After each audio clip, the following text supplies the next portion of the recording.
would be, looking at all the powerful offensive stats coming in, the fact that Maple Heights has yet to light up the scoreboard tonight.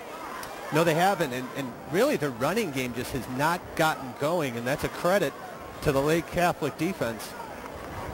They certainly, know Maple Heights well. We've talked about this as a rematch, and they've had them scouted. And again, talking to the defensive coaches before the game about bringing in extra defensive backs, the focus was on stopping the run. We have to stop the run. So far, 28 total rushing yards for Maple Heights. That's usually one play for Maple Heights, but it's been almost 2 quarters. The winner of this game will play Uniontown Lake or Trotwood Madison. They're playing tonight. That game will be next Friday in Massillon. Does Connor Briggs have another fake in him? Not this time. He lets it go. And a good punt, good roll, and this will bottle up Maple Heights with under 2 minutes left in the second quarter. They'll have to go a long way to get points here in the first half, but if any team can do it, it would be Maple Heights. And here's what they're trying to contend with: a Lake Catholic defense that has been solid all year.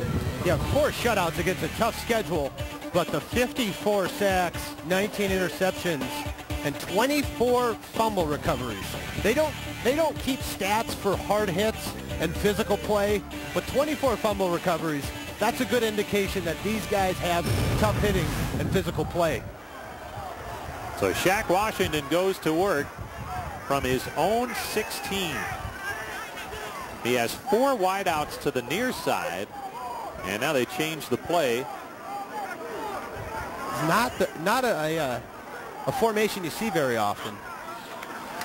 He's going to wing it out to the near sideline to Ransom. Ransom trying to get it going, but nothing there. Is again the pursuit of Lake Catholic just tremendous. Yeah, Matt Fee again. I mentioned him. He's their fast linebacker, and really read well. And they're all pursuing to the football. 11 halves to the football is what they say. But there's Ransom, and here you go, Matt Fee. Great play on the ball. And look, there's 6 guys on Ransom by the time he went down. Now they send the 4 wideouts to the far side on a 2nd and 13. Washington going deep over the middle. Stubbs is there. He makes the catch. Long gainer for Maple Heights. Washington to Andre Stubbs into Lake Catholic territory. Yeah, Tommy Michaels on the coverage, and credit Shaq Washington for throwing into the wind here and giving Stubbs a chance. And Andre Stubbs, you'll see, I mentioned body control and wide receivers is huge. Watch him slow down to catch the football a little bit. Keeping the ball on the other side of him and the defender. 43-yard pickup. They're at it again. Washington unloads, has a man, almost intercepted as it was intended for Dana Day on the near sideline. And that play, Tommy Michaels coming up to make the play, was created by the pass rush at Lake Catholic.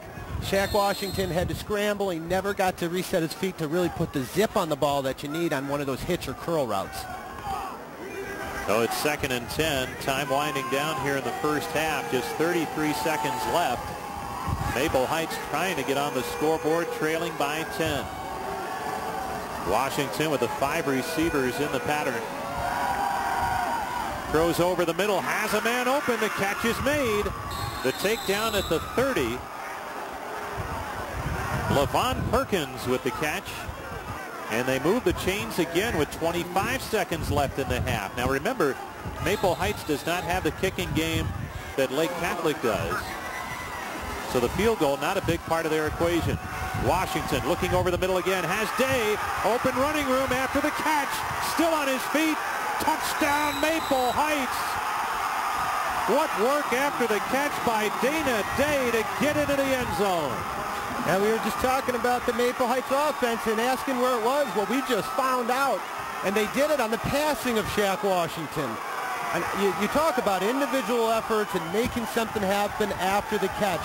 Dana Day is the kind of guy that could do that, and he just displayed it right there. Just shifting through the defense and getting into the end zone with 14 seconds left in the half. 30-yard pass play puts Maple Heights on the scoreboard. Kadeem Clark is on to kick. on the season, hitting 66% of his point after tries. And this one, does it make it? No. It is short. Might have been partially blocked. Either way, it remains a 10-6 game, but certainly a much different complexion heading into the halftime locker room.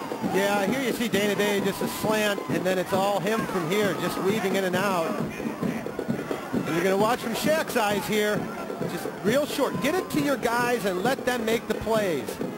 Weaving back, and you always have to watch the cutback with Dana Day. I've seen him go across the field, cutting back and cutting back. And there's a scoring drive. 84 yards in a minute 18. And that's why we were mentioning earlier, Lake Catholic with all of that time of possession, the lopsided in their favor in terms of yards gained, but they only had 10 points. They can come back in a hurry with Maple Heights. Shaq Washington on the drive, 3 of 4 for 86 yards. And something else that you don't see in stats is the momentum. Going into a half like this, where does the momentum lie? Because Maple Heights just came and, dictated what they want to do on offense, and they get the ball coming out in the second half. They remember they deferred. They won the toss, but deferred to the second half. Off the kickoff, it comes down to Urbania. Urbania looking toward the middle, has running room if he can turn that corner. Still on his feet near the 50 and taken down with 6 seconds remaining in the half. So a time for one play at the most for Lake Catholic. Well, the question now is, can you get a 5 or 6 or 10-yard pass and get out of bounds to get into the area for Crash to kick? Because he has the leg to do it, but 6 seconds might be a little tough. So you think they can get more than one play out of 6 seconds? Well, they're going to have to get a play with a second on the clock. So that's if you can get it and get out of bounds. That's why I said it looks like they're just going to kneel it out. And that's exactly what they're going to do. Blondo takes the snap, takes a knee. And the clock will expire in the first half. A good, hard-hitting first half. Stellar defense, really on both sides. And it is Lake Catholic that takes the lead into the halftime locker room. Blondo with the 26-yard touchdown run. Ivkovic with the field goal, and then Washington today on the 30-yard scoring pass late in the half. And that has set things up for what should be just a tremendous second half of football. And let's send it down to Katie Witham with Lake Catholic head coach Mike Bell. Well, Coach Bell, you head into the locker room on top 10-6 right now, and you're pulling some tricks out of that bag. Thoughts overall in the first? Well, I'm really happy with the way our defense is both playing overall, but as good as they are on the ground, we can't give up a touchdown with them through the air like that. Well, defensively, nearly held them to a shutout. Any specific adjustments you need to see coming out in the third quarter? Well, I think we got to come out and continue to play hard every single down. Okay, Coach, thanks. Appreciate your time. Guys, we'll send it back to you. Thanks, Katie. So a good first half in the books here at Stewart Field in Solon. And not much decided yet, as both teams playing that hard-hitting defense, causing some turnovers, but some big plays too. 10-6 Lake Catholic.